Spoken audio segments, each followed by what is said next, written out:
Joining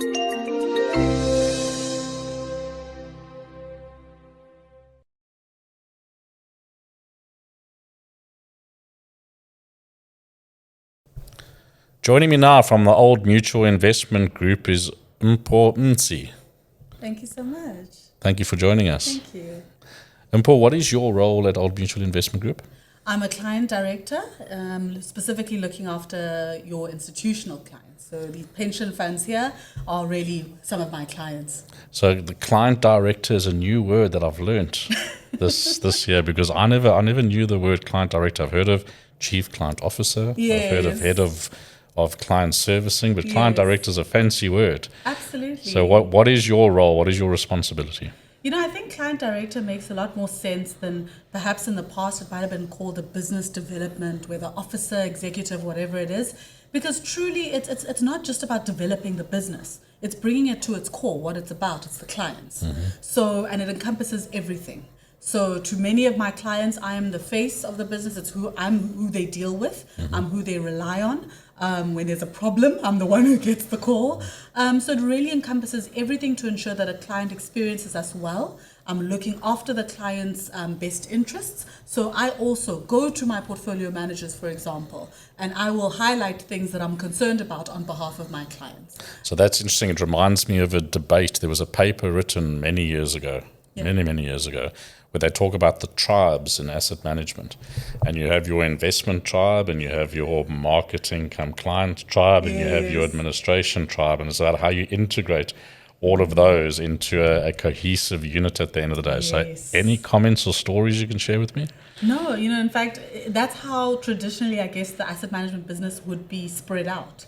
But what is interesting, and I think they didn't quite put it in my job description, is that as a client director, you actually cross over all of those.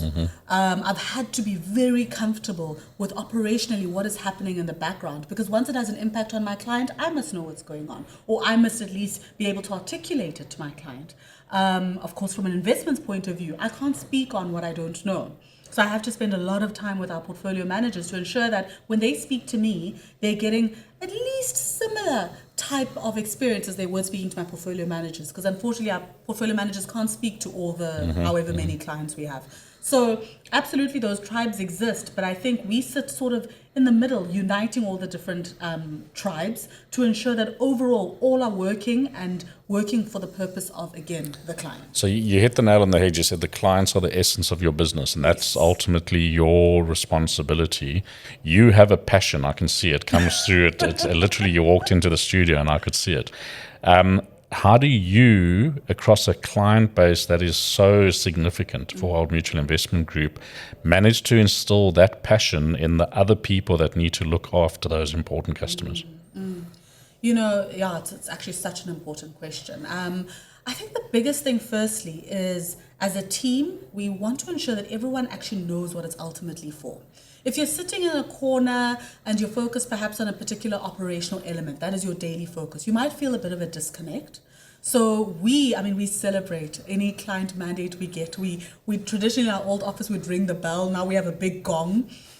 When there's issues, we bring each other together to discuss. We have war rooms around our investment strategies to discuss what are some of the challenges, what is it that we committed to do for a client, it's not working. But it's all in ways to ensure that everyone still has that broader information. Step out of your own specific role, see what's happening overall in the business. Our MDs constantly, providing updates to the team. And I think it just keeps everyone in the room. Everyone's still focused on what matters. And that also then gets us all geared up and excited and focused on the same thing. So I started my career in consulting, and then I evolved into marketing, client director type role, significant client base as well. And I then became CEO of the business. And I always said that the number one marketing or client person in the business was me.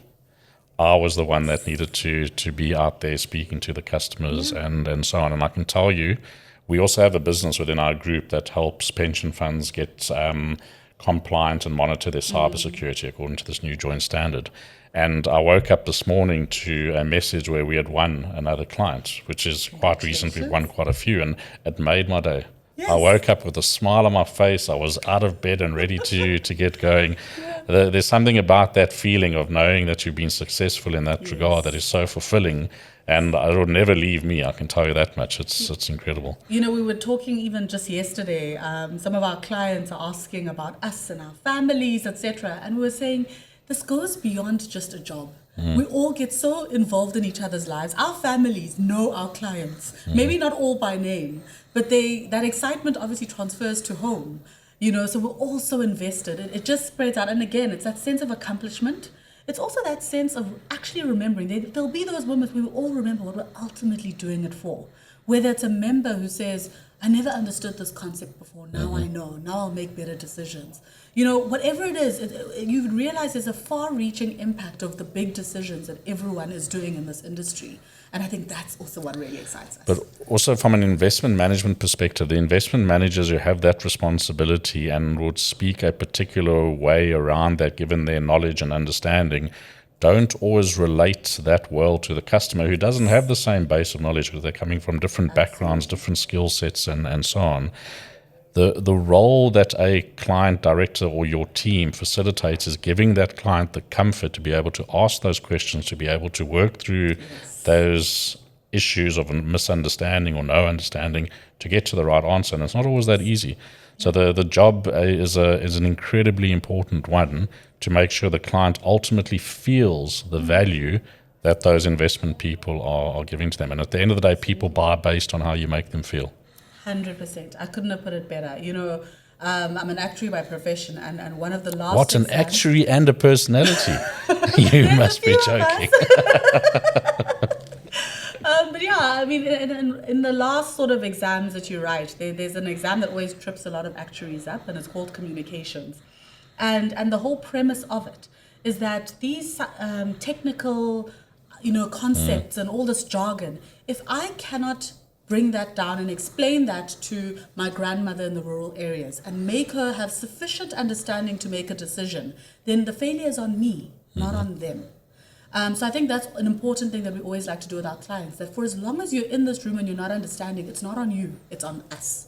And so I agree with you. A lot of our job is ensuring that we're framing it correctly with our portfolio managers that, look, this is the audience, please prepare. This is what the people are looking out for, because all of us have our objectives, what we're interested in. So these are the key objectives they're looking out for, but also where there's a gap, for us to fill that gap and ensure that people are informed and have that knowledge.